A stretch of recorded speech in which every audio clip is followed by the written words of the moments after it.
Hello guys and welcome back to the channel. My name is Steve and today we're going to take a look at the Freelancer Max in Star Citizen because Star Citizen is awesome and it has got under my skin something crazy. As of late, 315 is so close we can touch it. We can literally touch it and smell it in the air. Oh, delicious. Anyway, the Freelancer Max then, a girthy ship, wider than its three other variants, and it also sports a very nice orange and white sports jacket. Yeah, very nice touch, I think. Kind of like it, gives it a bit of oomph about it. But yeah, very girthy ship. I've had quite a good time in it actually, with my limited time in it. I've done some cargo running, we've done some minor bounty hunting. This ship is more than capable of handling itself. Quite good fun to be had in this ship. So let's now move on and see where it stacks up against its compatriots. Okay, so first of all, this is from the brochure, which is really out of date, but as you can see there are 4 variants of this ship in game at the moment. So we have the standard Freelancer, the Freelancer Duo, Freelancer Max. You'll notice it has an extra winglet on the end of its wings. This brochure's old.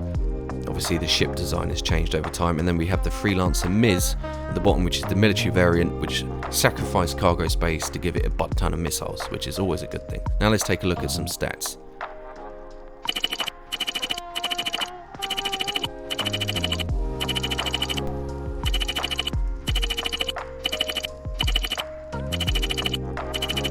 Okay, and as you can see, the thing that jumps out the most to me out of these stats is the cargo. 120 standard cargo units. That's pretty bloody good.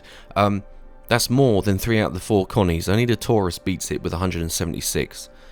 So for a ship that I would classify as a medium ship, that's very impressive. Whereas a Connie, I would say it's a medium-large, if that makes sense. So fairly impressive for its size. Weird looking ship though, in my opinion. At first I wasn't too keen, but the more time I've spent with it and flown it, the more I'm enjoying the ship. The looks sort of grow on you over time, which is subjective, you know. You guys might just love the look of this immediately and think, oh, it's the best ship ever. That's fair enough. Of course it is. For me, I sort of looked at it and went, oh, okay, and then over time I'm like, yeah, this thing is awesome, and it is awesome. So as you can see, it is a girthy vessel, and with its orange and white sports jacket, it does have some flair to it, believe it or not. I think so, and it is growing on me over time. It really is. We have some really cool weapon ball mounts, I would say they are, on the side of the vessel, each side, port and starboard, so that's pretty cool. And we do have a man turret located on the rear of the ship, just above the cargo. The entry point is via the cargo, so nice roomy way to get in and out of the turret. Speed wise, it handles pretty well. It's not the fastest. Afterburner speed is 1008 meters per second. Atmospheric flight, if you push it, it will be sluggish. So just be aware of that. Like, understeering is a big problem, I've noticed, at the moment at least. But overall very good. We get 4 missiles under each wing, totaling 8, which is nice. Not the most, but better to have some than none, right? And then we have our size 3 gimbals, located sort of midsection of the ship behind the cockpit. I've had no problem with these stock weapons, blowing up lighter bounty hunting missions, etc.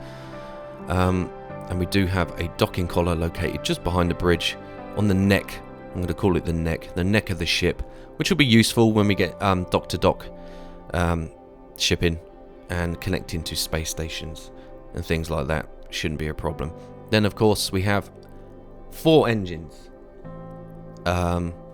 2 on each side of the ship. I can't help but feel though that this ship would have looked better with just 2 singular bigger engines, you know, but I think they might have decided that for flight performance they decided to go with 4. I'm sure there's logic behind that reasoning. So let's now begin our walk around, and we'll start at the front.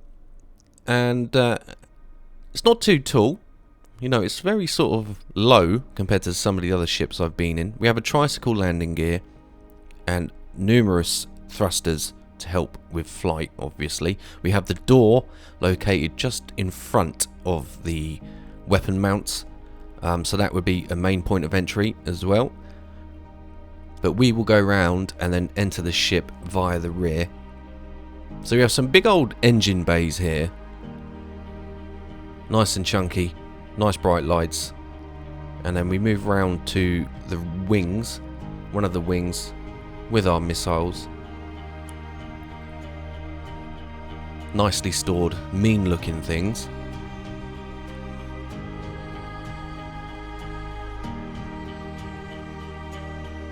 Okay, so we're going to navigate our round to the rear and then we'll enter the ship via the cargo bay.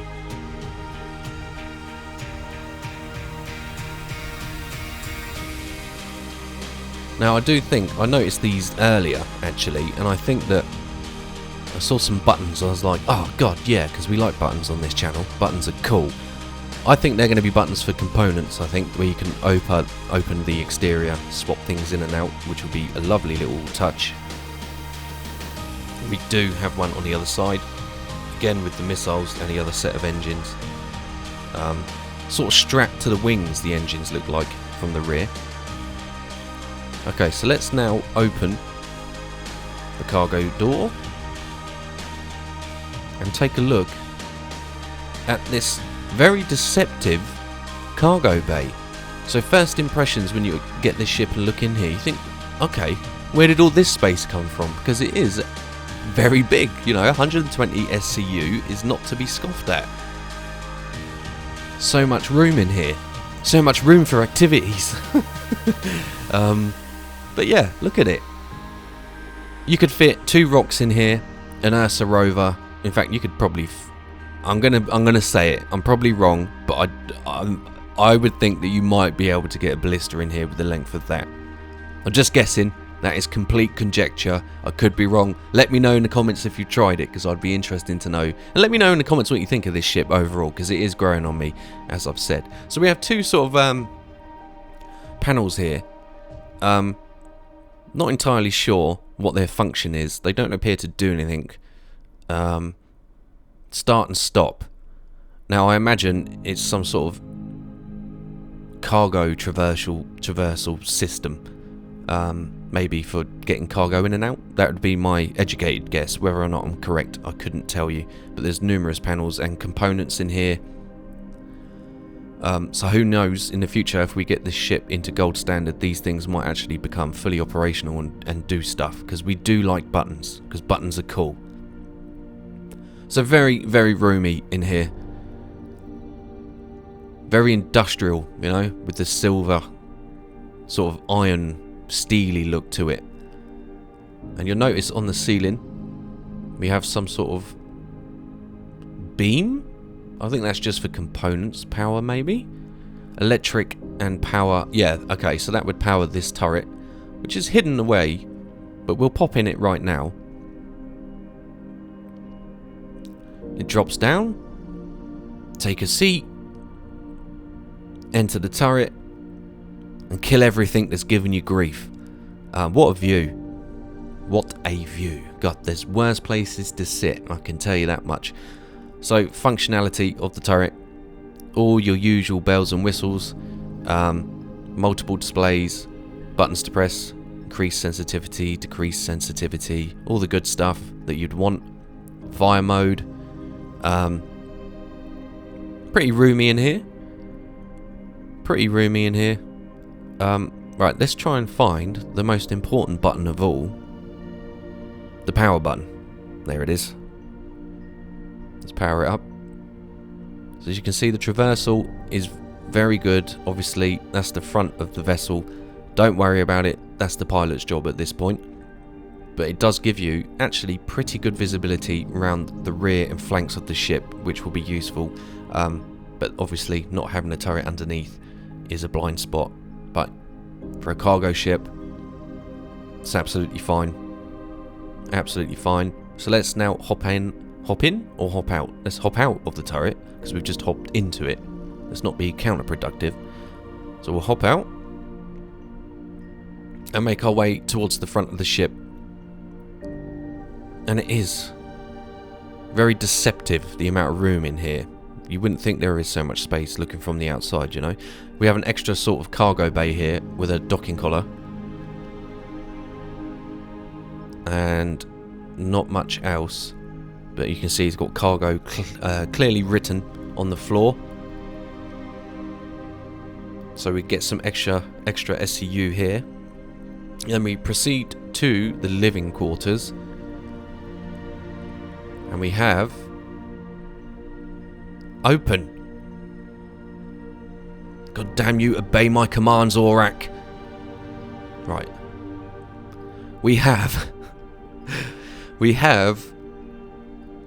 a small drinking station, I think. Hot drinks and stuff. Glasses, a little microwave, I think that is just below it.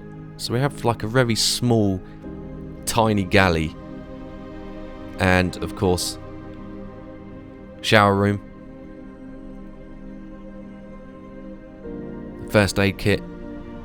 Very practical ship. We do have a button. Taps. Not the prettiest, but better than the Connie's shower, I'll say that. This, I'm not sure what this is. If I had to be guessing, I'd imagine this would be at some point an engineering station, as it is a 4-man cruise ship, but as I said, very easy to fly solo. There is the door that we saw on the outside earlier to get in, and then we have our 4 beds, which do in fact double up as escape pods, which is awesome. That's a nice touch, because when we need to run away bravely, we can do it, and we do that a lot on this channel. So we do have the escape pods nicely lit in here. And then, to summarise and finish off the tour, because it is only quite a small ship despite that gargantuan cargo bay, we have the bridge forward stroke cockpit. Now the visibility, if you're an engineer, let's pretend, it isn't terrible sitting in this seat. We do get all the usual gizmos that the pilot has at his fingertips. It's like being an engineer in a 747, I imagine, sort of tucked away at the back. But the visibility isn't too bad at all. We've got some nice lighting in here as well, which is nice. So it's not too cramped, although it is cramped. With the way the cockpit is designed, with all the light coming in, it doesn't feel too cramped. Let's hop in the pilot's seat. It's not as claustrophobic as you might think, is the word I was trying to think of for at least 20 seconds. So this is the pilot's seat then. Visibility is good. Very good. And we have all the usual buttons and things to operate the ship. MFDs are plenty. We have a radar. It's just there where the asteroids are. It's a bit hard to see because of the sunlight. Sorry guys, didn't think of that. Then we have an MFD here. Everything you need at your fingertips really. So it's well designed and very industrial. There's no sort of creature comforts here. You shouldn't expect such. But yeah, great ship. That was my quick little tour. The looks of it are growing on me. I really think this would be an excellent starting ship for anyone looking to jump into 315. I think it can do a lot of things that other starter ships can't. Bit more pricey. But yeah, a ship I'm enjoying nonetheless. So that's going to wrap this video up, guys. Thank you so much for watching. If you enjoyed the video, you know what buttons to press, and I will have more content en route to your location very soon. Thank you. Cheers.